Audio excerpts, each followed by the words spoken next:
first-year master's student at the University of Michigan, and a UX fellow at Michigan's Digital Education and Innovation Lab. In a former life, she was an agriculture volunteer with the Peace Corps, working with small-scale farmers along Nicaragua's Atlantic coast to improve food security and access to appropriate technologies. And her approach to problem solving is to dive in headfirst and figure it out as she goes, whether it's coding a website or building a house. Well, it's been going well so far. So ladies and gentlemen, Jessamine Bartley-Matthews.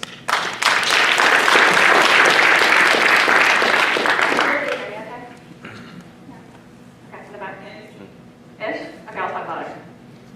So hi, I'm Jessa. I'm a first-year master's student at the School of Information, and I want to tell you guys a little story about my experience as an agriculture volunteer in the Peace Corps in Nicaragua, and going off of that, how my lack of expertise in that domain actually helped me be successful. So this is a silly name for a talk, I know. But I think a good place to start is by telling you a little bit about the things that I'm not, to give you some context that'll hopefully make more sense going forward. So I'm not an IA. I'm also almost a user experience designer. I'm not an agriculture specialist. I'm not an agronomist or a farmer, or really, my only background is really nurseries at home. And so this is important because I didn't really have the expertise going in to tell people exactly what they needed to do. And that was totally okay. So one of my favorite quotes from Richard Saul Wurman is this one. And I think it's really relevant when you're working with audiences that are very different from yourself. He says that to make information understandable, you have to understand what it's like not to understand. And I kind of want to add to that the idea that it's not just knowing this, it's that the acceptance of your lack of knowledge and using that to, inspire people to participate in the things that you're doing. So I want to start by giving you the briefest possible context for why I was in Nicaragua in the first place. This is Cucra Hill. It's a small town on the Atlantic coast of Nicaragua, and it's almost entirely dependent on the Pacific side of the country over by Managua for fruits and vegetables. The fruits and vegetables arrive on trucks like this a couple times a week, and they're incredibly expensive because of how far they have to come across the country. And this is obviously problematic because it's very expensive. People, can't actually maintain the agricultural tradition that they used to have. And so there's a big push in the community to bring that tradition back and kind of regain their food security. There are a lot of reasons historically for why they've lost this tradition, and one of the big ones is Hurricane Joan, which in 1988 flattened a lot of the Atlantic coast.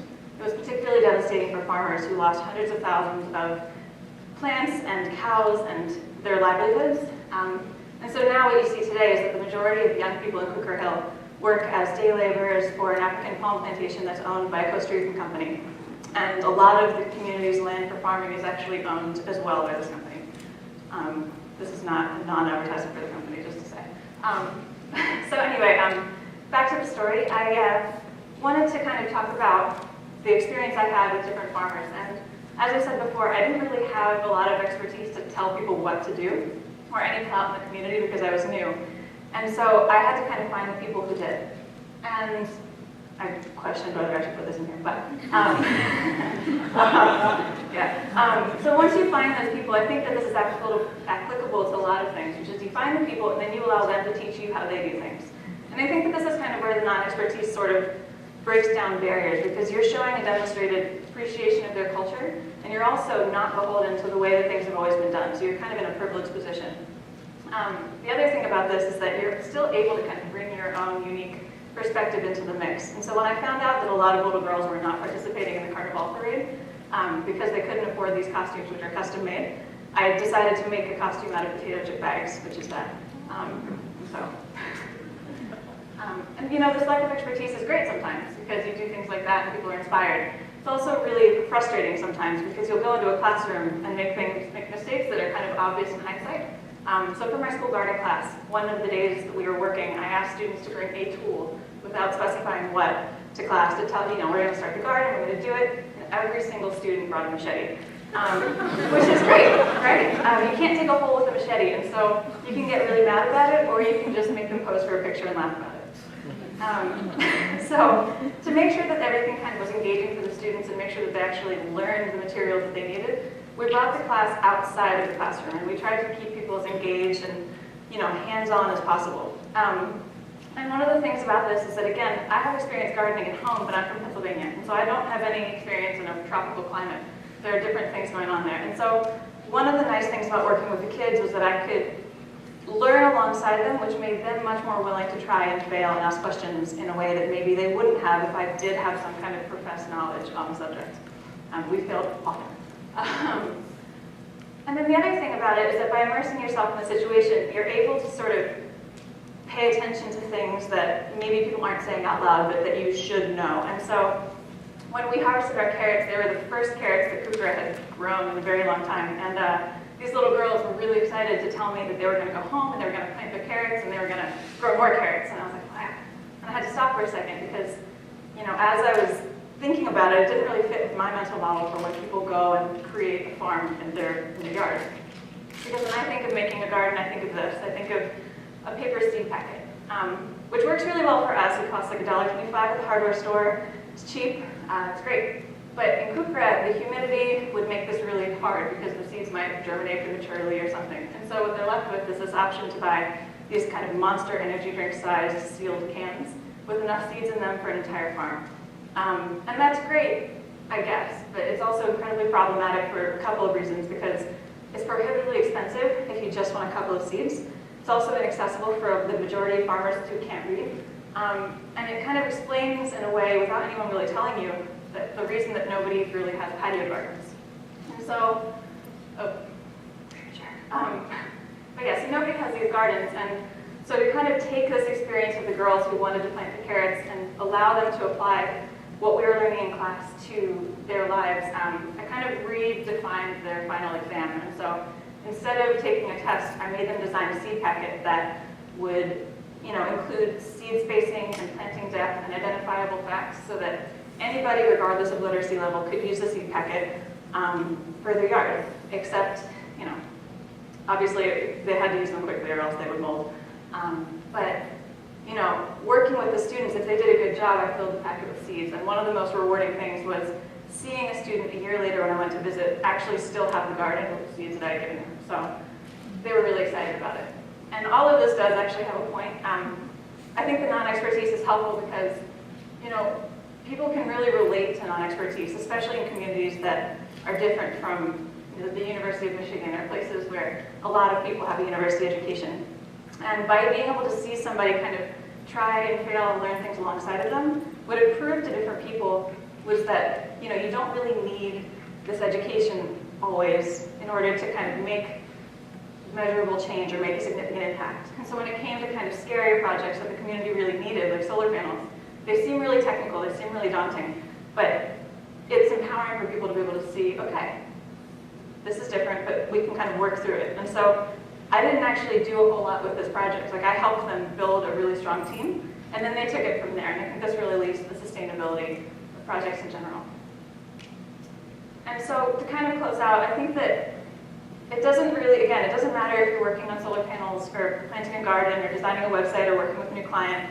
I think this kind of spans IA as a whole, which is to say that you don't really need this particular expertise. What you need is a willingness to bring people together and empower them to participate. And you know, if you can do that, then people will kind of come away with a sustainable thing. And that's, to me, what IA is, which is creating something that can sustain itself when you're gone. And yeah, I mean, there are many applications for it, but this is just one.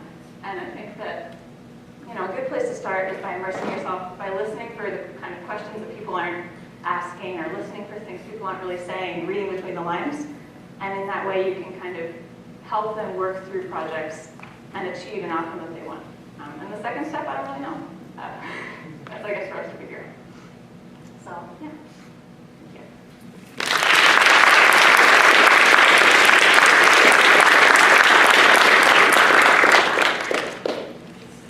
Okay, so any questions from the audience?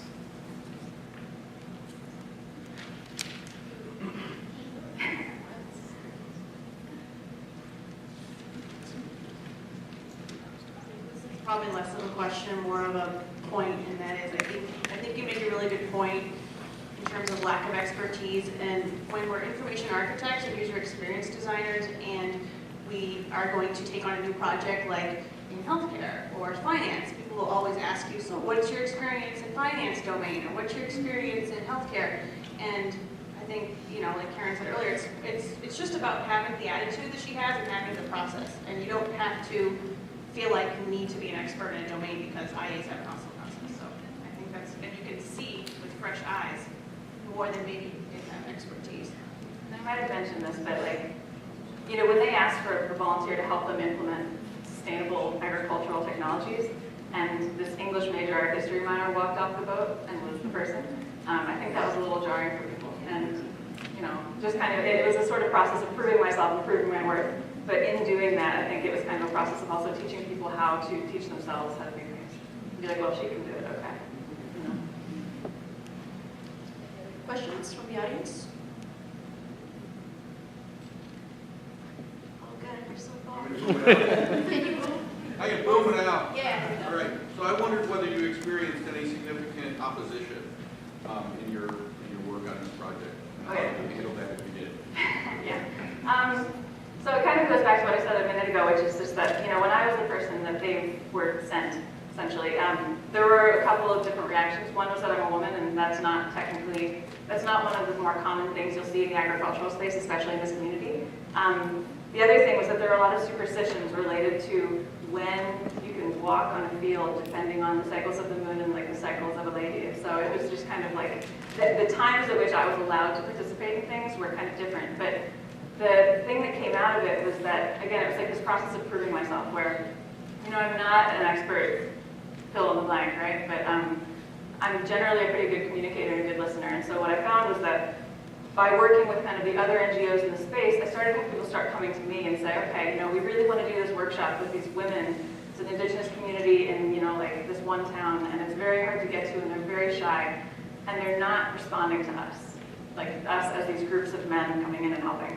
And so they would ask me to come in and lead workshops, and I think it's sort of like a combination of this, like, yeah, I don't know either, but I know enough, and I'm gonna like work through it with you, that I think ultimately led to a kind of successful outcome where NGOs started coming to me, even if initially they're kind of like, oh, okay, like you might not be helpful to us.